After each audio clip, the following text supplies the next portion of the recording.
Have you ever received mail from a pharmaceutical company with the title Educational Materials?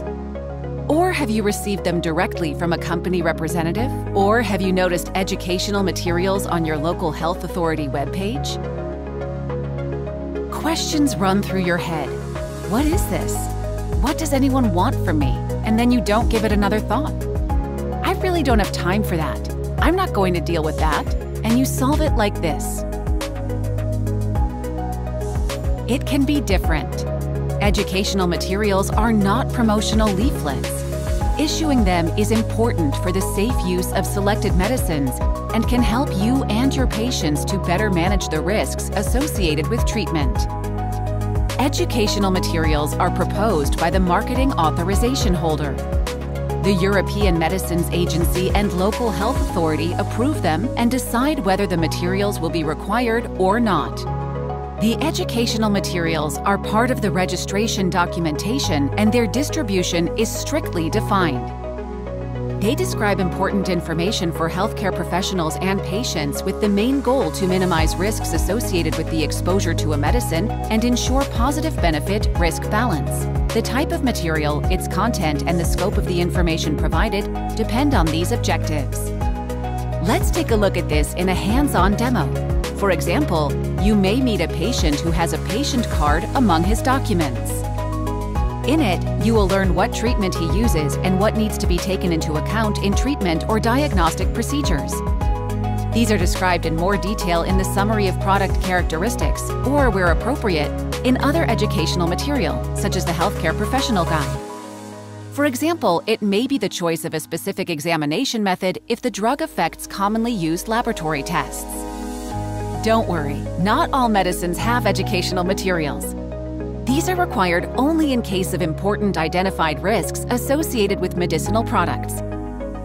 The texts are short and concise. They supplement, specify, or expand the information given in the summary of product characteristics. You will find a description of the treatment guidelines and risk minimization measures necessary for the safe use of the medicines, aimed at preventing undesirable effects or mitigating their consequences. The form of the educational material is selected according to who the information is intended for and whether the given person has any specific needs. For example, information intended for children can be processed into animated stories, and for patients with visual impairment, in addition to a printed patient brochure, an audio recording could also be made available. When handing over a patient guide or patient card, the doctor plays an important role. The doctor informs the patient of the important risks of the treatment and instructs him on how to behave, in which cases and with which symptoms to seek immediate medical help. Let's imagine that the treatment causes depression and drowsiness.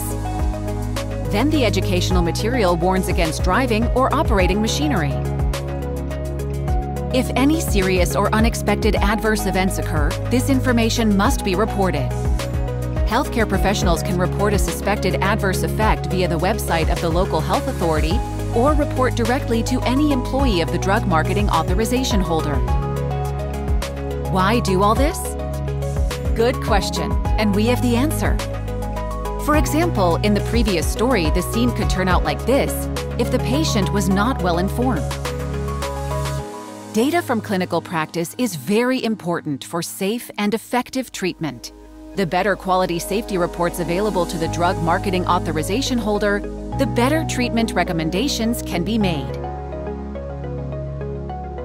No message will be lost.